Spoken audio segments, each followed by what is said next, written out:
예, 들으신 것처럼 문재인 대통령이 오늘 국회에서 새 예산안 시정연설을 갖고 국정 현안에 대한 정부의 입장을 소상히 설명했습니다. 이에 대한 여야의 평가는 엇갈렸습니다. 한편 자유한국당과 바른정당은 친박 청산과 통합 문제를 놓고 하루 종일 긴박한 움직임을 보이고 있습니다. 이 시간에는 최창열 용인대 교육대학원장, 조혜진 전 새누리당 의원 두 분 모시고 전국 현안 얘기 나눠보도록 하겠습니다.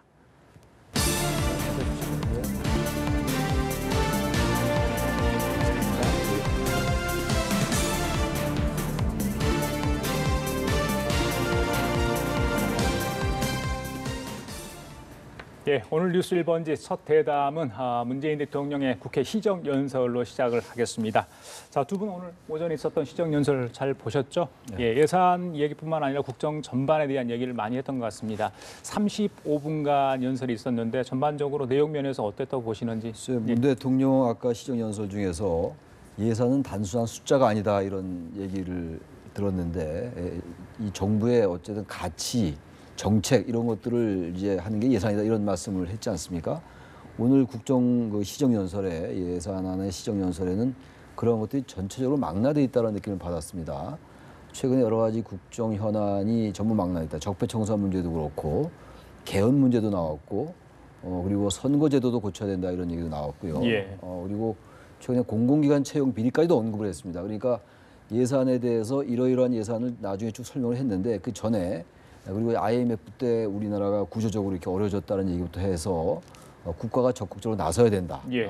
이제 작은 정부가 고정관념이다 이런 이제 취지의 발언도 하셨어요. 그래서 어쨌든 우리 사회가 이렇게 이제 국가가 적극적으로 나서서 국가가 적극적으로 역할을 해야 된다라는 것과 이것과 관련된 얘기입니다만 재정 역할론을 강조한 것도 보이고요. 예. 그래서 우리 사회가 어쨌든 이 격차를 줄여야 된다, 양극화를 줄여야 된다는 이런 측면하고 예. 또 국정원과 검찰의 개혁까지도 말씀을 했습니다. 그래서 어쨌든 최근에 국정 현안을 망라하고 그리고 문재인 정부가 지향하는 여러 가지 사안들에 대해서 전체적으로 소회를 밝힌 거다라고 느꼈습니다. 예, 알겠습니다. 얼마 있으면 이제 문재인 정부 출범 6개월이 다 되죠. 그런 의미에서 오늘 시정연설 굉장히 의미가 있다고 보는데 여야의 평가는 좀 엇갈렸던 것 같습니다. 예, 대통령 취임 1년이 안 됐는데 벌써 이제 두 번째 국회를 찾아가서 의원들을 상대로 또 국민들을 상대로 시정 계획을 밝히고 또 협조를 부탁하고 그것이 이제 소통으로서도 좋고 또 우리 정치가 지향하고 국민들이 바라는 협치를 위해서도 필요한 노력 의미가 있다고 보여집니다. 내용은 어떻게 특별히 새로운 내용이 나왔다기보다도 그 동안에 대통령 선거 과정에서 제시했던 공약과 또 정부 출범 이후에 추진했던 역점 사업들 또 국정 기조들 이걸 이제 분야별로 쭉 정리해서 이제 이야기를 한 것인데 좀 전에 말씀처럼 야당들의 반응이 썩 그렇게 이제 좋지 않았던 것이 원래 여야 간에 좀 인색하기도 좀 합니다만은 그 국정 기조가 야당들의 어떤 그 정당의 정책 또 기조 이거하고 또 맞지 않는 부분이 좀 있는 거죠. 지금 새 정부의 주요 사업을 갖다가 굉장히 강력하게 밀어붙이고 있는데 그 흐름이라든가 지향하는 가치라든가 이것이 기존 야당들 또 보수 정당들하고 이념적으로나 또 가치적으로 볼 때 이렇게 틀린 부분들이 있기 때문에 좀 인색한 평가를 한 측면이 있다고 보여집니다. 그런데 이제 그런 것들이 예산에 이제 반영이 돼야 되는데 정부나 청와대 또 대통령 입장에서 볼 때는 그 기조 그대로 그 예산이 편성이 되면은 그 사업들이 이제 좀 더 힘있게 추진될 수 있는데 야당은 그 동의를 안 하는 정책들이 많기 때문에 예산 심의 과정에서 상당한 이 격돌이 있어서 그런 가치관을 서로 이렇게 좀 조정하는 과정이 예산 심의 과정에서 있으면은 좀 운만한 예산 심의가 되겠다 하는 생각이 듭니다. 알겠습니다. 보통 이제 본회의장에 대통령이 연설을 하면 기자들은 각 여야가 어떤 반응을 보일지 관심이 굉장히 많잖아요. 국회 본회의장 분위기 오늘도 관심이었습니다. 특히 자유한국당이 이전에 국감을 보이콧했기 때문에 오늘 어떤 모습 비춰질지 굉장히 관심을 받았는데 어떻게 보세요? 검은 리본을 메고 상복 차림으로 나와서 그다음에 현수막을 펼치고 이런 전반적인 상황에 대해서는 어떻게 보시는지? 저는 별로 안 좋아합니다. 별로 보고 싶지 않은 모습이 보여졌는데 저도 야당의 입장이지만은 국회에 있을 때 그 당시는 이제 민주당이 야당이었죠. 원래 저런 식의 퍼포먼스를 처음 시작한 게 민주당입니다. 이렇게 새누리당이나 한나라당은 저런 거 안 하다가 민주당이 하는 거 보고서 나중에 그걸 갖다가 역배치 벤치마킹한 겁니까? 본받지 말아야 될 본인데 제가 볼 때는 이렇게 했는데 저는 그 국회는 말 그대로 민의의 전당이고 대화와 토론의 장이거든요. 무슨 의견 차이가 있더라도 대화를 통해서 서로 설득하고 의견 차이를 좁히고 이렇게 해야지. 밖에서는 집회도 할 수 있고 시위도 할 수 있고 농성도 할 수 있습니다.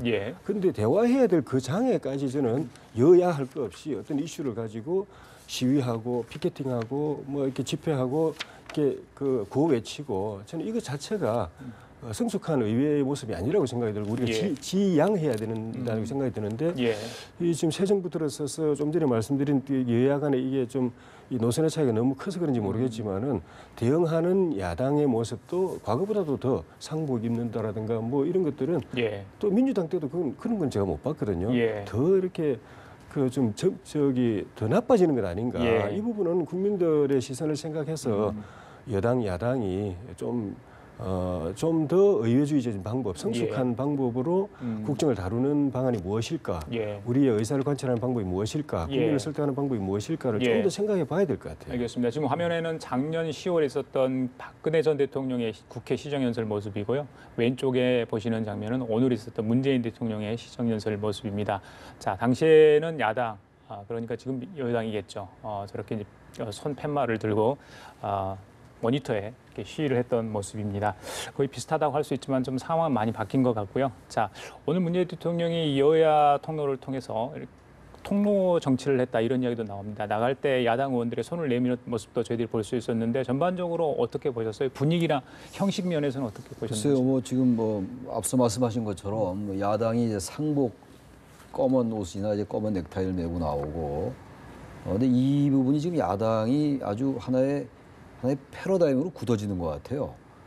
어떤 그 특정한 사안에 대해서 반대하는 게 아니라 지금 이제 거기 나온 얘기는 민주주의 유린, 방송 장악 저지 이런 이제 내용을 가지고 나왔는데 이 정부가 좀 어떤 점에서 민주주의를 유린하고 있는 것인지에 대해서 국민들이 납득하기가 좀 어려울 것 같아요.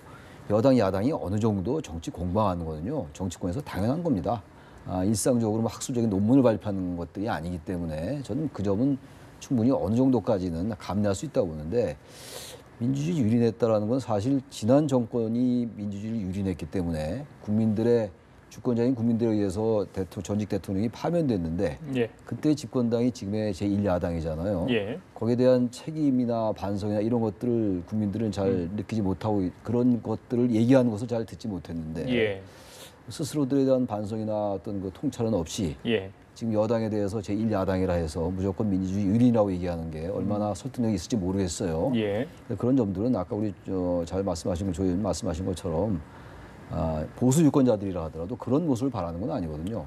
보수 정권이었던 집권 세력이 어떤 그 보수 개혁을 위해서 어떤 혁신하겠는가를 보여줄 때 그때 오히려 지지율도 올라오고 이럴 텐데, 제가 항상 말씀드리는 게 지금 정당 지지도가 말이죠. 정당 지지도는 항상 뭐 변화하는 거긴 합니다만 민주당에 비해서 제1야당의 지지율이 많이 차이가 나요. 지금 15% 정도. 물론 이제 10%대로 진입을 했던 건 뭐 굉장히 얼마 전에 비해서는 뭐 변화를 하더라도 지금 왜 이렇게 지지율이 안 오르는가, 이런 부분들에 대한 그 반성이나 어떤 전략적 통찰이 너무 부족한 것이 아닌가. 너무 이렇게 자꾸만 팻말이나 이렇게 뭐 퍼포먼스로 될 건 아닌 것 같아요. 아까 옆에 화면에 이제 지금의 여당이 야당일 때 모습 나왔고, 그것도 뭐 잘하는 건 아니죠.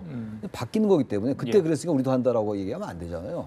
그래서 뭔가 이제 그런 정치적 행태나 어떤 정치적 패러다임을 좀 바꿀 때가 됐다. 그리고 대통령에 대한 예의도 아니잖아요. 대통령이 시정연설을 뭔가 잘해보겠다고 하는데 거기다 대고 우리 일상생활에서도 그러지는 않잖아요. 손님이 왔는데 어떤 행정부의 수반이 온 거잖아요. 이건 대통령으로 자기가 아니라 예산을 통과시켜 주십시오라고 해서 행정부의 수반 자기로 왔는데 국회에 행정부의 수장이 왔으면 거기에 대한 예우가 필요하지 않겠습니까? 알겠습니다. 장외에서는 나를 얼마든지 세울 수 있지만 본회의장 안에 대통령 시정연설에서는 좀 더 성숙한 모습이 좀 아쉽다 이런 생각도 해보고요.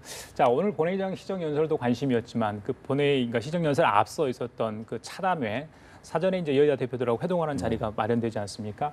홍준표 대표가 참석을 했습니다. 그래서인지 문 대통령 오늘은 오셨네요 이렇게 이제 이야기를 하니까 홍준표 대표가 국회니까요. 이런 얘기를 했습니다. 지난 6월 달에 그 추경안 관련해서 협조 연설이 있었지 않습니까? 그때 참석을 안 했죠. 예. 그것 때문에 이렇게 답을 한 겁니까? 이번에 그 여야 영수회담 할 때 홍준표 대표가 2번이나 참석을 안 했잖아요.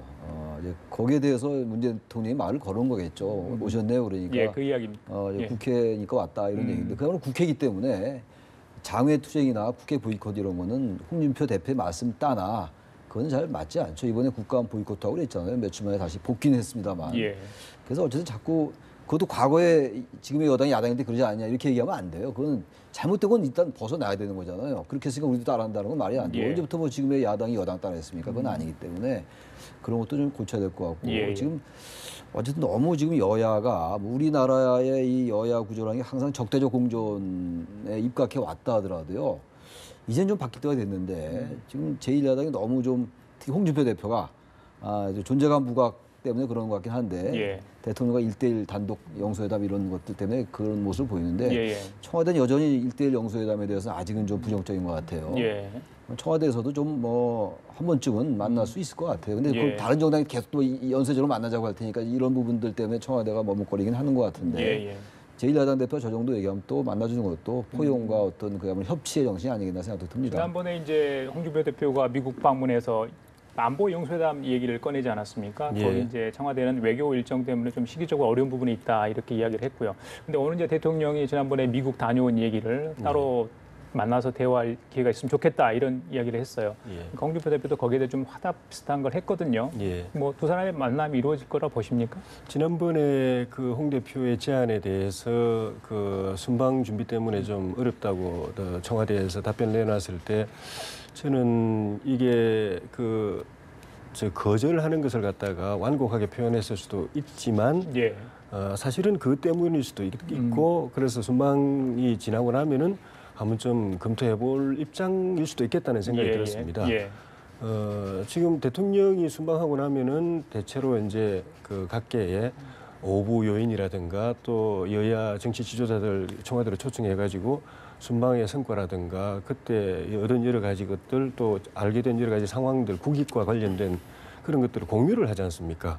근데 대통령이 그 경험한 것을 국가의 지도자들과 공유하는 것뿐만 아니라 또 야당 대표라든가 야당의 인사들이 또 그 외국에 나갔다든가 어디서든가 하여튼 나라 일에 중요한 사항에 대해서 자기가 얻은 것이나 깨달은 것이나 또 전해 들은 것이나 이런 것들이 있을 때 그걸 대통령이 알고 있을 수도 있지만 모르고 있을 수도 있기 때문에 특히 이번에 그 홍준표 대표가 미국 방문한 거는 보수 야당의 대표로서 갔고 또 그쪽 미국 측에서 만났던 사람들도 홍 대표는 한국에서 야당이지만 보수 정당이다라는 걸 염두에 두고서 이야기를 많이 했더라고요.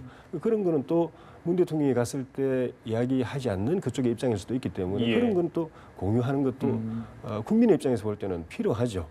그런 측면에서 본다면은 대통령께서 조금 뭐 바쁘더라도 시간을 내서 이번에 또 그 박주선 의장, 부의장도 대통령 특사 자격으로도 태국에 다녀왔지 않습니까?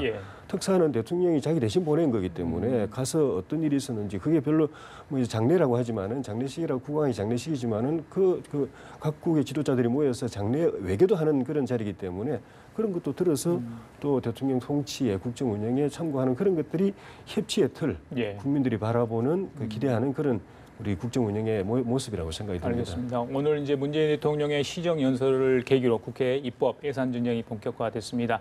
사실 어제 이제 국감이 종료가 됐습니다. 그런데 하지만 마지막까지 난타전 또 볼썽사나운 모습도 좀 연출이 됐는데요. 과방이 박문진 이사 선임을 두고 가장 좀 어수선했던 곳이 과방이 아닌가 싶은데 어제 막판에 좀 보기 글쎄요. 국민들이 어떻게 보시기 불편한 장면이 연출되긴 했는데 한번 어제 어떤 상황이었는지 좀 보고 가겠습니다. 제가 딱 받는 느낌은요. 10년 동안 추행하고 강간을 했던 범인, 방송을 완전히 오늘날 이 지경으로 무인지경으로 만들어 놓은 엉망으로 만들어 놓은 강간 추행범이 저를 성희롱하는 느낌을 받았습니다. 그러니까 이건요. 지금 아무리 지금 당이 갈라져 있지만 저 당에 계신 분들이 고위사장 편을 들어서 얘기를 하는 건 이건 정말 상식을 뛰어넘는 그런 일이니까 더 이상 거론하지 마시고 국감이나 합시다. 저는 차마 국회의원으로서 할 수 없는 이런 막말에 대해서 신경민 의원은 국회와 동료 의원을 모욕하고 고용주 이사장의 인격과 명예를 심각히 훼손했다고 보고 있습니다. 앞으로 당 법률자문위원회의 법적 검토를 거쳐서 이런 신경식 의원의 막말이 국회법 146조의 모욕 등 발언의 금지에 해당된다고 판단이 되면 윤리 제소를 추진하겠다는 말씀을 드리겠습니다. 또 신경민 의원은 이러한 국회의원으로서 품위를 지킬 수 없는 이러한 막말에 대해서 국민 앞에 즉각 사죄하고 저는 과방위 간사직도 사퇴하는 것이 좋겠다는 말씀도 아울러 드립니다. 예, 지난달 27일인가요? 과방에 있었던 신경민 의원과 고용주 이사장의 설전이 계기가 됐던 것 같습니다. 그래서 이제 신경민 의원이 저런 얘기를 했고 결국 이제 한나라당에서 윤리 제소 이야기 꺼낸 것 같습니다. 어떻게 보세요? 지금 신경민 의원의 저 말 단어는 적절치는 않은 것 같아요. 지금 문제의 핵심은 그 MBC가 그동안 너무 권력의 편에 섰다 이런 것들에 대해서 지금 이 여당과 야당이 확연하게 지금 의견이 갈리고 있잖아요. 바로 그 부분이 지금 아까 말씀하신 고용주 사장과 그 당시 신경민 의원이 이제 간사로서 사회 볼 때 아주 충돌을 심하게 했잖아요. 그게 뭐 다 알려진 사실인데 저도 지금 얘기는 발언 어떤 그 입에 담기 좀 민망한 그런 발언들. 저 신경민 의원의 생각은 저도 알겠어요. 어떤 의미에서 저런 얘기를 했다는 거. 그리고 정말 신경민 의원이 또 이명박 정부 때 그 앵커를 했었잖아요. 뉴스에서 그 9시 프로에.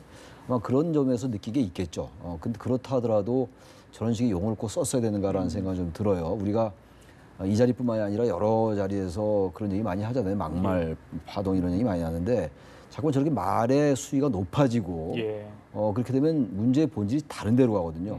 윤리위 제소 쪽으로 가는 거예요, 벌써. 그 의원의 품위 쪽으로 가면은 뭔가 정말 신경민 의원 그리고 여당이 주장하고 싶은 그러한 그 공영방송의 이른바 여당이 주장하는 그러한 것들이 묻혀버리잖아요. 또 그래서 저런 부분들은 신경민 의원의 말은 충분히 알겠어요. 그렇지만 너무 발언의 수위가 높았다는 생각이 좀 들어요. 어제 외통위 국감에서는 저녁 식사를 언제 할 것인가 말 것인가를 두고 정해소동이 있었습니다.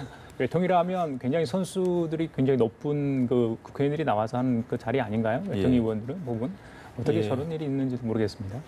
그런 일이 자주는 아니지만은 꽤 있습니다. 그러니까 별것 아닌 건데 또 그 상임위 일과 별로 관계도 없는 건데 또 어떤 사소한 일정이라든가 일정 협의하는 문제라든가 또 뭐 어떤 절차적인 문제 또 상대방의 태도 문제 말하는 태도가 좀 마음에 안 든다. 내가 말하는데 당신들 왜 집중 안 하고 딴짓 하느냐 이런 거 그 현안과 관계없는 일로 의원들이 어린애들처럼 다투는 모습을 국민들이 보고서 혀를 차는 일이 꽤 있거든요. 저는 그런 걸 그 현장에서 볼 때마다 참 우리 국회가 언제나 좀 나아지려나 그런 생각을 많이 했는데 좀 전에 그 최 원장님 말씀하신 그 부분도 신경민 의원님하고 저도 상임위를 같이 해봤는데 점잖은 분이거든요. 근데 점잖은 분인데 가끔씩 굉장히 이렇게 분위기하고 안 맞게 좀 극단적인 표현을 툭툭 던지세요. 본인은 근데 그런 의식을 못 하시는 것 같아요. 굉장히 이게 상규에서 벗어난 굉장히 좀 문제성 발언이다라고 느끼는데 하세요. 근데 나중에 또 시간 지나면 또 사과도 하세요. 근데 그런 것들이 국회의원들은 물론 이제 국회 전반에 이제 자질의 문제도 있죠. 정말 국민들이 따르고 우리 지도자다, 우리 대표다라고 할 만한 그런 품격과 또 예의와 또 책임감과 그런 걸 가진 사람들을 우리가 다 보내야 되는데 그러지 못했기 때문에 그런 것도 제도적인 측면도 있고 국회의원들 자체가 문화가 그러니까 그 안에서 그냥 막말하고 별거 아닌 거 가지고 시비 걸고 서로 하는 것이 얼마나 문제인가에 대해서 별로 이렇게 무감각한 것을 좀 많이 보게 돼요. 그래서 그런 부분의 개혁이 정말 필요한 개혁이지 제도적인 개혁 그런 것도 있어야 되지만은 그런 측면에 좀 생각이 많이 들었습니다. 자, 국감 각 국회의원들이 좀 자기만의 반성문을 썼으면 좋겠다 이런 생각을 해보고요. 자, 다음 대담을 계속 이어갈 텐데요. 이번엔 저희들이 별도의 키워드를 좀 준비를 했습니다. 이 키워드 보고 계속 이어가겠습니다. 대통령 출당 초입기인데요. 자유한국당 얘기입니다. 오늘 이제 초재선 의원들 모임이 있습니다. 과연 어떤 의견을 내놓을지 또 마침 또 홍준표 대표가 오찬 만찬을 통해서 최고위원들과 초선 의원들과 식사를 한다고 하죠. 글쎄요, 친박 청산에 대한 어떤 다급함이 느껴질 그런 상황이 아닌가 싶어요. 시간이 얼마 남지 않았습니까? 어떻게 전망하십니까? 지금 이제 홍준표 대표의 일정이 뭐 재선 의원들, 초선 의원들 이렇게 식사 자리를 하잖아요. 근데 저기 국회에서 계셔봤지만 의원들 이렇게 밥부터 먹고 하더라고요. 밥 먹으면서 뭐가 정치가 시작되는 것 같아요. 근데 이건 좀 여담이긴 한데 그 밥을 좀 비싼 데서 먹는 것 같더라고요. 제가 알기로는 우리들이 보통 먹는 거하고는 다른 데서 먹는 것 같아서 좀 그것도 좀 싼 데서 먹었으면 좋겠고 어쨌든 그건 뭐 그냥 드리는 말씀이고 예.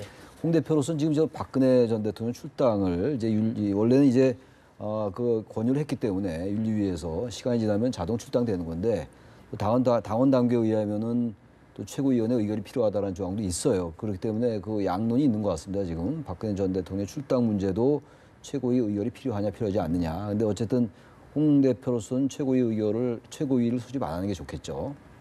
만약에 의결해가지고 표결로 가게 된다면 뭐 다른 결과가 나올 수 있으니까 그런 점에서 이제 의원들에게 자꾸 이제 그 좀 뭐 쇠를 기업하는 것 같아요. 예. 그래서 이제 밥 정치를 하는 거, 식사 정치를 하는 것 같고 서초원 의원, 최경환 의원과의 그 부분도 좀 정리가 될 필요가 있죠. 지금 박근혜 전 대통령 출당과 같은 맥락인데 이건 뭐 지금 질문은 안 하셨습니다만 지금 뭐 서 의원과 홍 대표 간의 그 진실 공방이 있잖아요. 예. 이 부분은 어떤 뭐 친박과 홍 대표와의 어떤 세력 다툼이긴 하지만 그 이전에 이건 사실 그 홍준표 대표의 성완종 리스트에 관련된 거기 때문에요. 그 대법원에 지금 그 재판이 계류 중이기도 하고 그래서 이거는 만약에 있다면 서초원 의원이 그야말로 공개를 해야 될 것 같아요. 공개하지 않으면 그야말로 협박밖에 안 되는 것이고 예. 홍준표 대표로서도 이걸 빨리 공개해서 뭔가 양당한 결정을 지어야 됩니다. 그래서 예. 이 부분은 사실은 본질이 아닌 것처럼 이건 오히려 본질이 될 수가 있다 이런 생각이 들어서 같이 말씀을 드립니다. 알겠습니다. 예.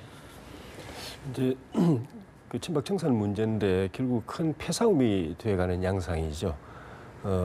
그 서청원 최경환 대표 탈당 권유에 대해서 본인들이 이제 그 안 하겠다고 할 뿐만 아니라 박근혜 대통령 출당 문제까지도 저지하겠다고 나오고 두 사람이 나섰는데 좀 친박 쪽에서 한 명이 붙으면서 이제 약간 이게 패가 지어지는 그런 모습이고 그에 맞서기 위해서 홍 대표는 이제 자기 세력을 구축해가지고 하려고 좀 식사쭉 한다는 이야기인데 결국은 이제 이게 패 싸움이 되는 거거든요. 그래 싸움이 이제 커지는 거죠. 단순히 뭐 그냥 윤리위의 무슨 뭐 그 징계 차원의 문제가 아니고 그게 또 어떻게 보면 이 당권이 또 어떻게 가느냐, 어디로 가느냐의 문제도 이렇게 될 수도 있는 것이고 예. 노선이 어디로 가느냐의 문제도 될 수가 있는 것이고.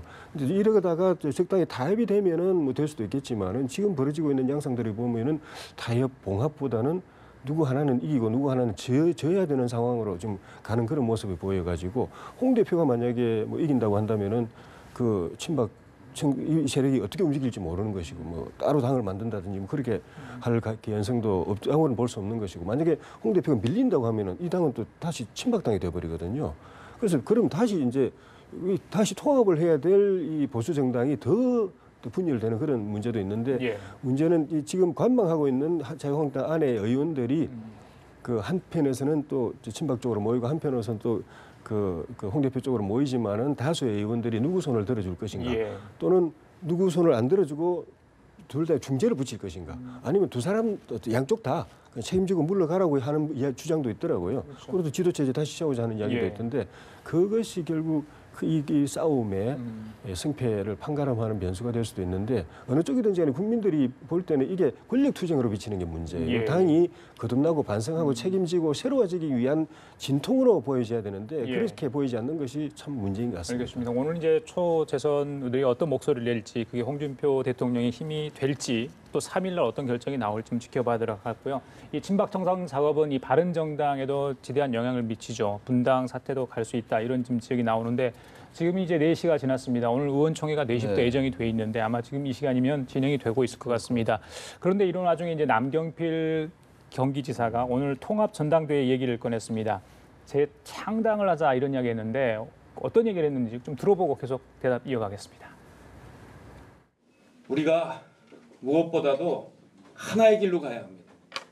서로의 차이를 줄여서 하나의 길로 가자 하는데 우리가 함께 마음을 모아주시길 바랍니다. 보수개혁을 위해서 자유한국당과 우리 바른정당의 통합 전당대회를 하는 것이 맞다고 봅니다. 재창당을 해야 합니다. 그러는 가운데 국정농단 세력과의 결별, 분명히 그 가운데 이뤄낼 수 있습니다. 예, 천영 어떻게 들으셨어요? 이 가능할까요? 글쎄요, 아이디어 만약에 바른정당과 지금 한국당과의 당대당 통합전당대회가 열린다면은 지금 이제 바른정당 내에서 이른바 뭐 자강파 대 통합파의 그 이제 갈등이라든지 한국당 내 친박과 홍 대표와의 그 이제 바른정당을 끌어들이기 위한 하나의 또 진통일 수도 있잖아요. 이런 것들을 해소할 수 있어요. 전체적으로 통합하는 전당대회. 근데 이 부분이 지금 아까 조 의원이 잘 말씀하신 것처럼 한국당 내의 개혁을 위한 이런 진통, 노선 다툼이 전혀 없잖아요, 지금.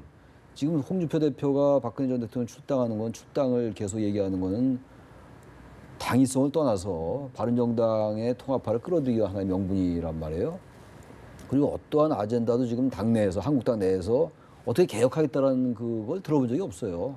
그렇다면 지금 바른정당과 한국당과의 당대당 통합 전당대회, 이건 과연 어떤 가치를 두고 통합할 것인가가 여전히 없다라는 거예요. 그래서 이런 것들이 전제된 다음에 그런 다음에 통합전당대회라면 전 이 방법이 가장 맞을 것 같아요. 그렇다면 이 보수통합이라는 것이 이루어질 수가 있죠. 근데 이것의 전제는 어쨌든 국정농단이라는 그런 분명한 아젠다가 있잖아요. 지금 여러 가지 지금 이명박 박근혜 정부 때의 국정원의 여러 가지 잘못된 일탈된 행동도 계속 나오고 있지 않습니까?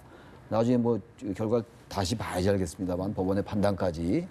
그렇다면 그런 것들에 대한 분명한 입장 표명이 있고 또 반성이 있고 통찰이 전제된 다음에 그런 다음에 바른정당과 한국당과의 당대당 통합을 하자. 보수와 통합하자. 그래서 보수가 다시 개혁하자. 이렇게 된다면 이건 맞는 방향인데 그거 없이 너무 성급하게 내년 지방선거 의식해서 세력과 세력 간의 그냥 어떤 산술적인 규합으로 하다 보니까 명분도 없고 원칙도 없는 통합 논의되니까 자꾸만 이것이 삐걱거린다고 생각해요. 본질적으로.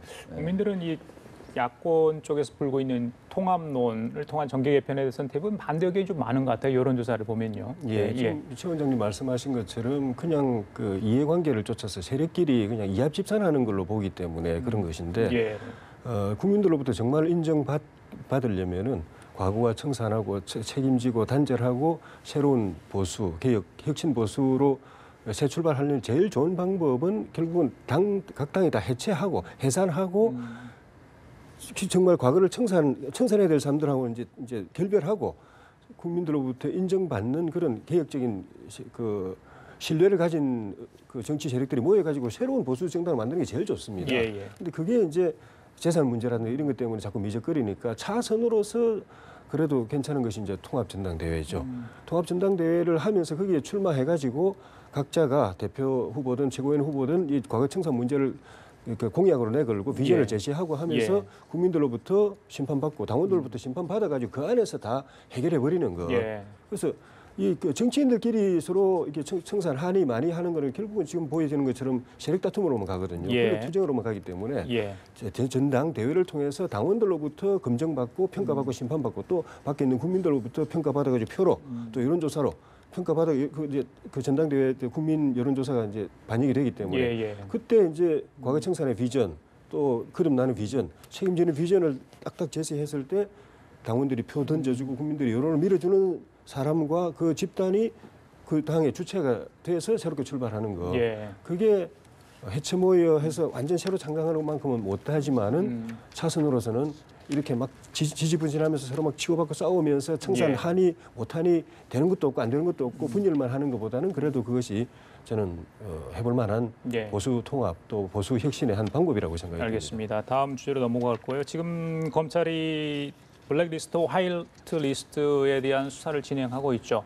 국정원은 어디든지 지금 개입돼 있어요. 과거의 국정원은 여러 가지 상황으로 댓글 관련뿐만 아니라 특히 이제 어제 나온 이야기가 바로 박근혜 전 정부에 있었던 비서관 두 사람, 그러니까 문고리 3인방 중에 2명이죠. 국정원 측으로부터 돈을 상납받았다. 이것도 주기적으로 특정 기간에 걸쳐서 그 액수도 상당합니다. 이 문제가 좀 논란이 되고 있는데 저희들이 이런 키워드로 좀 준비를 해봤습니다.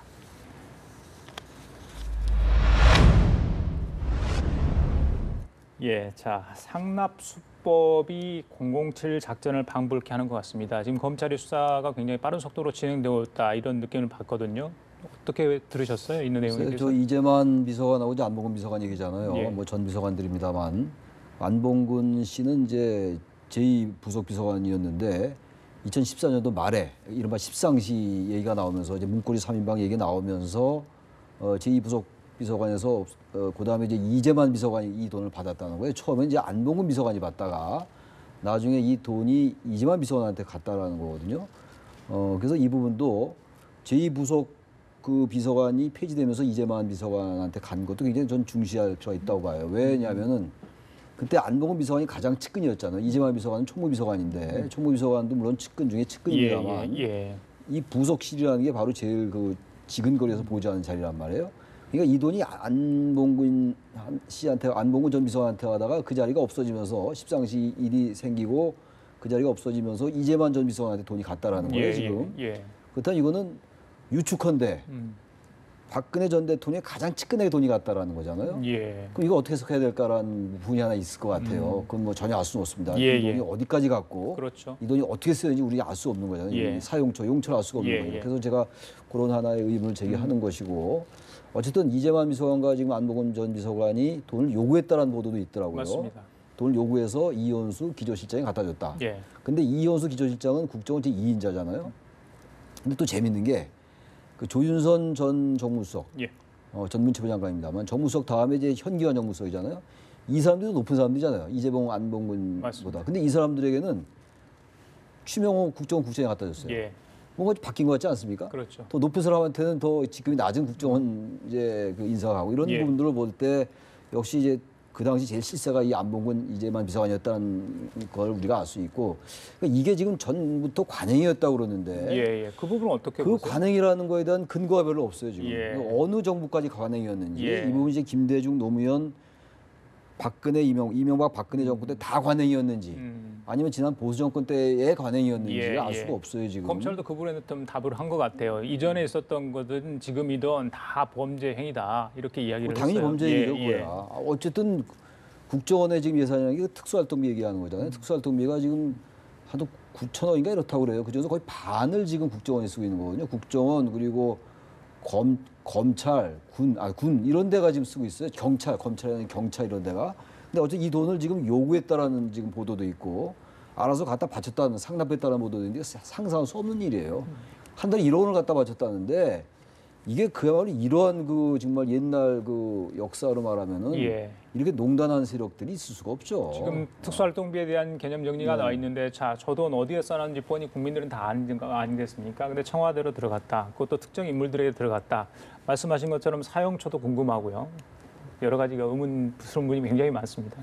그 어느 원장들이 지시를 했는지 또는 했다면 어느 원장들이 지시를 했는지 그리고 이제 그 어떻게 해서 전달이 됐고 또 받아서 대통령께는 보고를 했는지 또는 뭐 가능성은 높지는 않다고 보지만 대통령께 전달이 됐는지 그리고 그렇지 않았다면은 자기들끼리 나눠 썼는지 나눠 썼다면 개인적으로 그냥 주머니에 집어넣은 건지 아니면 업무비로 이렇게 나눠져 가지고 각 부서마다 나눠져 가지고 업무로 쓰게 했는지 그런 부분이 이제 규명이 돼야 될 부분인데 만약에 그 개인적으로 그걸 갖다 받아 썼다면은 주머니에 넣었다면은 그건 또 도덕적으로 법적으로도 문제지만 도덕적으로도 더 문제인 것이고 근데 업무비로 나눠줬다고 한다면 그 가능성도 저는 있다고 봐요. 왜냐하면 국정원에서 갖다 줄 때 이거 그냥 가지고 가서 그냥 뭐 집 사고 논 사고 뭐 그러십시오 이러지는 않았을 거고 일하시는데 뭐 이렇게 했을 가능성이 있어가지고 그 이야기 듣고 자기 주머니에 넣은 다음에 더 이제 양심 없는 사람들인데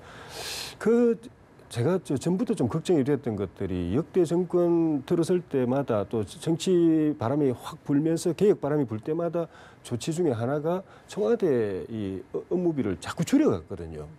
활동비를 줄여갔어요. 수석부터 비서관, 행정관들까지. 그래서 이 근래에 보면은 수석 비서관의 한 달 공식 활동비가 200, 300 왔다 갔다 하는.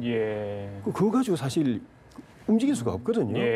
그렇다고 안 움직이고 있으면 그 사람은 쫓겨나야 될 사람이고. 그런데 움직이고 활동하고 검사들도 보면은 스폰서 검사 사건 터지면 늘 하는 이야기가 우리가 공식적으로 받는 정부 예산으로 받는 이 활동비 가지고는 우리 부운영도 안 되고 수사도 제대로 못 한다. 수사 활동도 안 된다. 그러니까 누군가로부터 도움을 받아 가지고 부운영도 하고 수사비도 이게 거기다 그걸로 충당을 한다 하는 이야기는 그건데 청와대 공직자들도 수석들도 비서관들도 그런 측면이 있을 수가 있거든요.